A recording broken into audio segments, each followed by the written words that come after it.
Nova York. No meio da rua.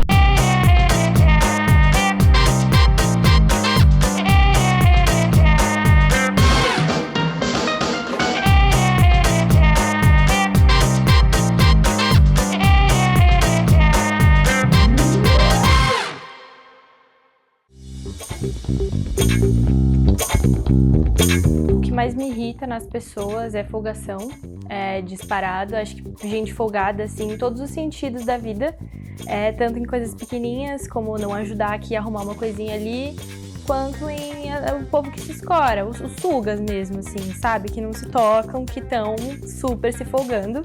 Uma coisa que me irrita, além disso, falsidade, que é genérico, todo mundo odeia, mas não poderia deixar de citar. Seguinte, gente, o museu tá fechado. Dá uma olhadinha aí, gente, no museu. A gente veio aqui na frente só pra fazer uns takezinhos e fingir que entrou, quando na verdade, dentre tantos dias da semana que a gente poderia ter vindo, a gente veio logo no que ele tá fechado. E adivinha se alguém pesquisou? Não, ninguém pesquisou. E se eu puder dar uma dica pra vocês que Nova York, a dica com certeza é: não façam turismo de carro. Além dos pedestres serem sem noção, o povo, eles não sabem dirigir, eles estacionam no meio da rua. Gente, eu queria dizer que a experiência no museu na quarta-feira é com certeza melhor. Achei barato, não paguei nada pra andar aqui na frente do museu, não entrei. Mas achei que a experiência foi massa nesse dia lindo ainda. Falar da Stephanie é falar de amor. Amor, primeiro amor. Falar da Stephanie é falar de primeiro amor. A Stephanie é o primeiro amor da minha vida, sem dúvida. Amor de verdade, amor incondicional, amor absurdo, sabe? Quando eu falo da Japa, eu sempre... E ela é aquilo ali, aquela amiguinha, aquela quietinha, reservada. E a gente se comunica por sentimento, assim, sabe? Eu sei quando não é a hora de eu chegar, eu sei que não é a hora de eu falar certas coisas, eu sei que não é a hora de eu dar esse conselho. Eu entendo os limites dela, eu consigo saber o que ela está sentindo por olhar. Eu sei a hora que eu tenho que chegar e dizer: Stephanie, agora chega. E ela sabe aceitar e respeitar isso. A Stephanie sempre foi incrivelmente educada. O meu ensino médio, desde o início, foi uma fase da minha vida que foi ruim, assim. Enfim, passei por várias situações de pré-julgamentos pra cima da minha família, dos meus pais, da minha mãe, principalmente. As pessoas julgavam demais a nossa família por minha mãe ter me tido muito nova, por a minha mãe ser muito livre, por a minha mãe simplesmente ser ela, sabe? Assim, a gente sofreu muito pré-julgamentos, rolaram várias situações, vários kikikis, assim, que a minha mãe poderia até ter uma parcela de culpa, mas não era 100% dela. E as pessoas respingaram isso, jogaram tudo em mim. E eu me afastei de todo mundo da minha escola. Minha escola eu estudei numa escola particular a minha vida inteira. E a partir do meu ensino médio, assim, eu me afastei de 100% das pessoas. Eu não tinha nenhum amigo naquela escola. Minhas amizades sempre foram de fora. E, sinceramente, acho que foi uma das fases mais chatas da minha vida, assim. E não digo nem que, nossa, eu estava sofrendo, mas era muito incômodo, sabe? Tipo, de não se sentir pertencente ao lugar, eu não me sentia confortável lá. É uma coisa que está no sangue dela. Eu ensinei os costumes para ela, os princípios básicos eu ensinei. Mas a Stephanie nasceu com a educação. Graças a Deus, eu posso falar de boca cheia que a minha filha tem educação, que é muito diferente do que formação. Porque muitas pessoas acham que ter formação é tudo. Mas para mim e para minha família, a educação é fundamental, é tudo. Porque não adianta minha filha ter um diploma de médica e ela tratar as pessoas como um lixo, ou viver apontando o dedo, julgando, falando mal. A Stephanie, ela é neutra, ela é limpa, ela sabe, ela entendeu tudo sobre a vida. Ela entendeu tudo sobre a vida. Ela entende que tudo volta. I'm gonna show you guys where can we alugar como mesmo? Rent a bike here. Gente, agora a gente tá entrando aqui no Central Park. E vocês podem ver, né? flores. Mostra as árvores rosinhas, coisa mais linda. Nice guy. E aí, gente? A gente chegou aqui na Little Island agora. É a minha primeira vez aqui, não conhecia, mas parece muito legal.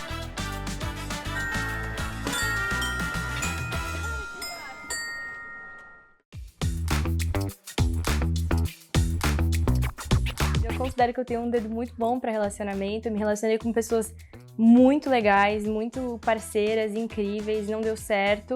Eu acho que eu teria um relacionamento com uma mulher porque eu sou muito aberta, eu nunca tive, eu não tenho essa experiência de ter uma relação amorosa com uma mulher, mas eu sou muito mente aberta e se em algum momento eu realmente sentisse que tô gostando, que me apaixonei, enfim, eu não vejo por que não. É uma coisa tão natural e sabe, eu não gosto de me rotular, eu não gosto de falar, eu sou isso, eu sou aquilo, eu gosto de ser, ponto. Não gosto de me rotular, sabe? Minha mãe, a gente conversou algumas vezes sobre sexualidade, mas nada muito invadindo a privacidade uma da outra, porque minha mãe é muito mente aberta sobre isso, então acho que não é algo que a gente precisa sentar e discutir sobre. É algo natural, nós duas somos muito mente abertas, então a gente é da opinião que você tem que ser o que você quiser ser e você não precisa se rotular se você não quiser. E é isso, então acho que sempre foi uma coisa muito leve dentro de casa, assim, nunca foi algo que, vamos parar e discutir sobre isso, não.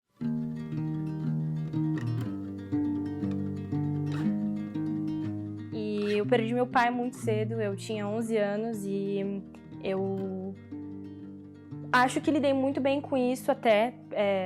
Na época eu, claro, criei um bloqueio na minha vida, em várias áreas da minha vida, por conta da perca do meu pai, mas isso me fez amadurecer muito, sabe? Tipo, é uma coisa que hoje em dia eu vejo que não me dói mais falar. Eu falo feliz do meu pai, porque eu tenho só momentos incríveis guardados na minha cabeça e eu amadureci muito por todos esses episódios da minha vida, de quando eu era criança muito nova, ter passado por muita coisa. Então, acho que muito mais por isso. Eu fui, teoricamente, obrigada a amadurecer, mas... Como foi o processo de luto? Então, o processo de luto do falecimento do meu pai foi, de início, meio conturbado pra mim, porque eu, desde muito novinha, sempre fui muito de me preocupar com os outros e eu lembro de ter dito na época pra minha mãe que não queria ir pro velório, porque eu não queria ter aquela última imagem do meu pai na cabeça, mas a minha mãe me falou, mas os teus avós precisam de ti, os teus avós estão lá, eu sou a única coisa que meu pai deixou no mundo, eu sou a última, sou literalmente a herança dele. Então, eu sabia, mesmo muito novinha, que se eu não fosse, ia doer muito dos meus avós e da minha família, sabe? Então, eu coloquei eles na frente. Eu falei, eu não tenho outra opção. Eu preciso ir lá e, de certa forma, cuidar, sabe? Cuidar deles, porque tava todo mundo muito mal, inclusive a minha mãe.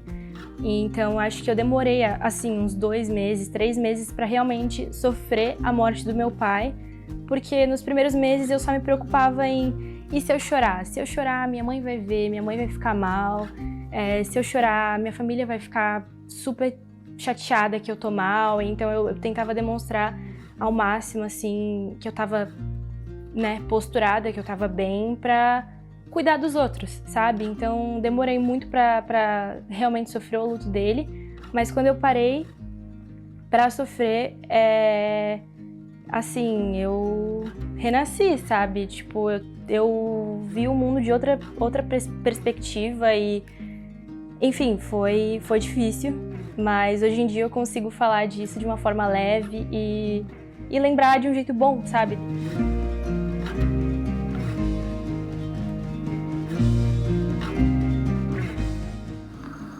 Devagarinho. Pra parar tem que fazer o quê? Embreagem frente. Isso. Depois da minha família, com certeza são os meus amigos. Eu tenho uma relação quase que de família com eles. A gente é muito unido, assim. Eu tenho amigos que eu posso contar em uma mão só, no caso, que são os meus amigos que eu quero levar pra vida, assim.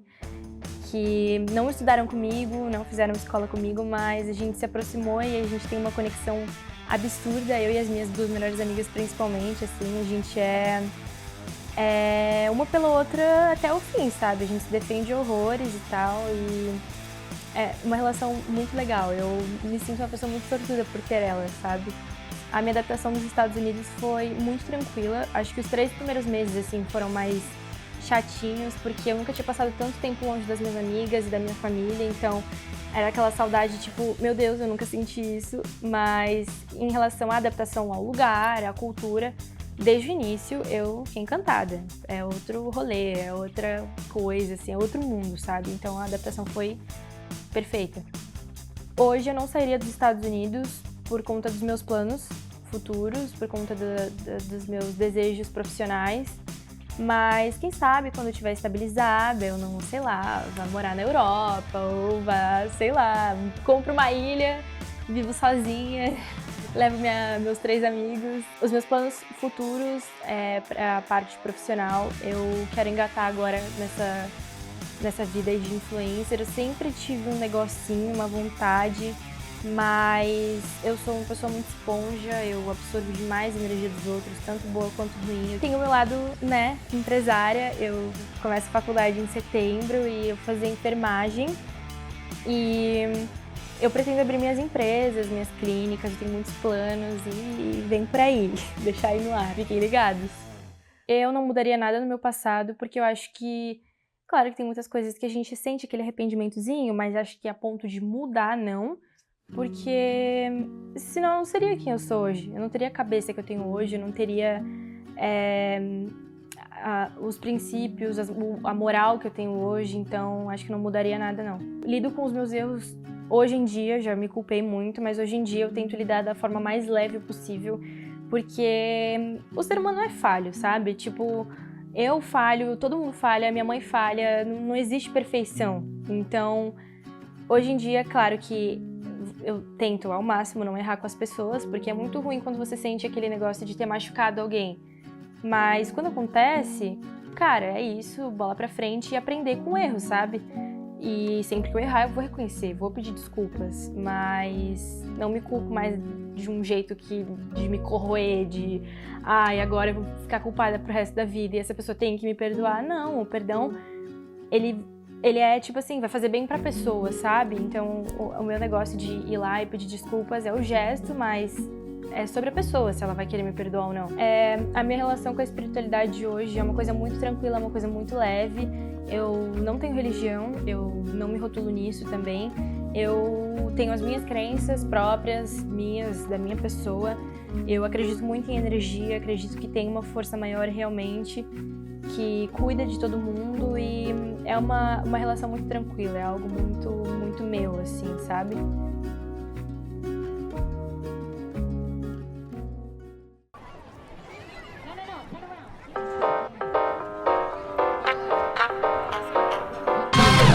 Gente, agora eu tô na Times Square aqui de noite.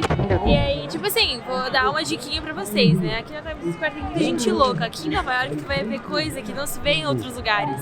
Tem Minnie fumando tem Mickey correndo, cobrando $50 se você passar do lado. E aqui tá tendo um show que é definitivamente um bait. Tipo, eles fingem que vão pular por cima de todas essas pessoas, todos esses caras. E no final das contas, antes de pular, eles te pedem dinheiro, a tipizinha. E aí depois eles mandam os caras se abaixarem pra pular, entendeu? Eles não pulam por cima dos caras. Vou tirar isso aqui, Rafa. Claquete. Vamos aqui, caralho. Ai, cara, que legítimo. Você deve chorar de raiva. De verdade. Essa é a Ariana.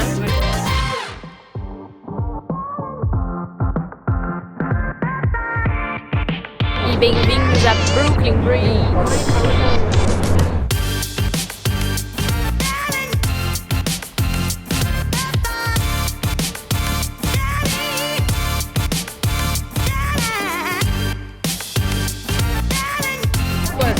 Action.